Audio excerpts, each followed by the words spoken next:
Hey Cloud Gamers, Marvel's Avengers has released on all of the platforms now publicly, no more early access. So we have some footage here across Google Stadia, Shadow PC and maximum settings on the high-end 2080S. You can see here straight away from the comparison that Google Stadia is not running on the very high settings as is the other two, as we're missing those reflections on the floor. And it's not quite as crisp as Shadow PC, you can see right next to it there. This is using Force 1440 on Chrome and also the high resolution setting. There has been reports of the high FPS setting on Google Stadia dropping lots of frames, but I didn't seem to have that issue, and it looked really fuzzy for me on high frame rate. But looking across the board here, they are all looking pretty good on the frame rate front. On the Shadow PC, I did get more stutters and audio drops than on the other two, and I think that has got something to do with the streamer rather than the game itself. You can see that Google Stadia does seem to have a little bit more blurriness than the other two, and also it does have that motion blur turned on, which I always disable on the other platforms as it really annoys me.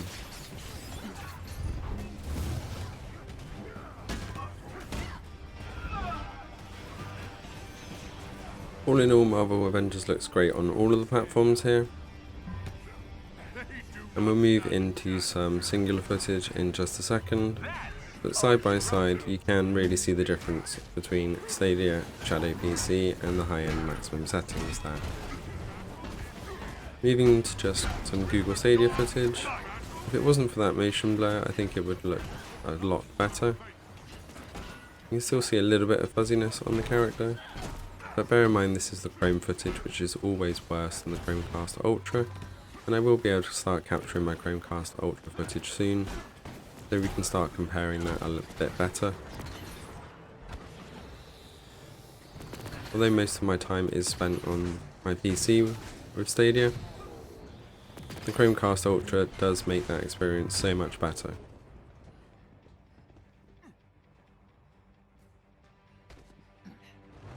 See there, even with the effects, there doesn't seem to be any frame drops on this high resolution setting. I just wish that you could turn motion blur off.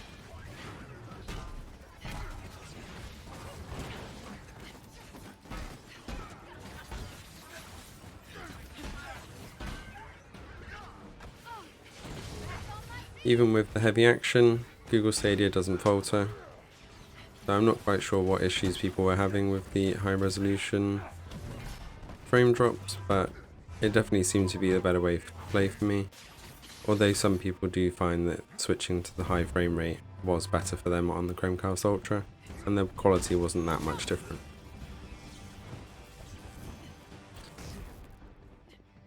Yep, I still got it.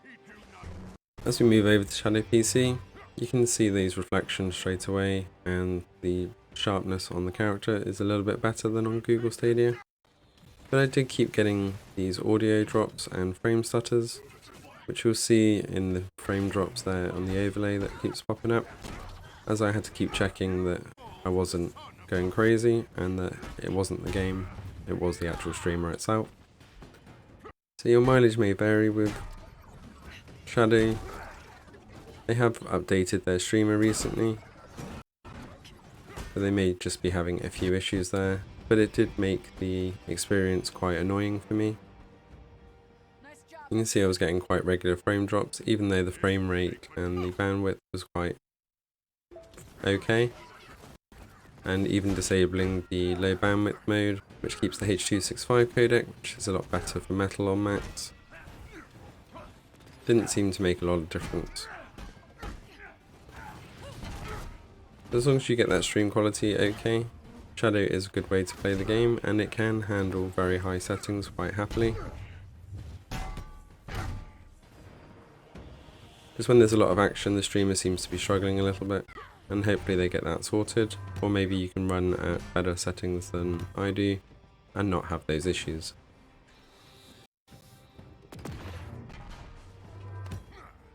As we move over to the maximum settings 2080 rig, You can see a marked improvement over the Shadow PC there. Although I seem to have the contrast a little bit lower, I think it actually looks better this way. And the effects on the character and around you, you can see are very clear. Not bad. This was running at Not bad at 1440, all. and you can see those frames per second barely drop below 60, although it does on a couple of occasions. It's not particularly noticeable. And I did play 3 to 4 hours of the campaign on the maximum settings rig, and completely forgot that I was on a remote computer. I must say that even though these rigs are in Canada, once you're off the desktop and actually into a game, I don't notice really any lag, even though I'm supposed to be getting a 100 millisecond ping. Once you're in a game, you really don't notice, because it's dialing in through Moonlight directly to the GPU. Any kind of lag that you would normally get through just your PC usage is immediately taken away, and that seems to counter the actual ping itself. As we move back to side by side then, I will say that no matter what platform you play, you should be playing Marvel's Avengers. It is an absolutely awesome game. The campaign is very engaging and certainly makes me want to go and continue. It does unlock certain multiplayer areas as well, so you do need to do some of that campaign stuff to unlock some characters and some of the multiplayer missions. The multiplayer missions are quite long and the AI is actually very good, so you don't have to wait around for people to join your squad. You can just go off with AI players, and they are very good at reviving you and just keeping enemies off your back. They do seem to match your playstyle, so it kind of makes you forget that they're AI most of the time. I'll leave you here with the last bit of side-by-side footage so you can see which platform it will be best for you. Thanks for watching. Don't forget to hit that subscribe button to stay up to date with all of the latest across all cloud gaming platforms, and I will see you next time.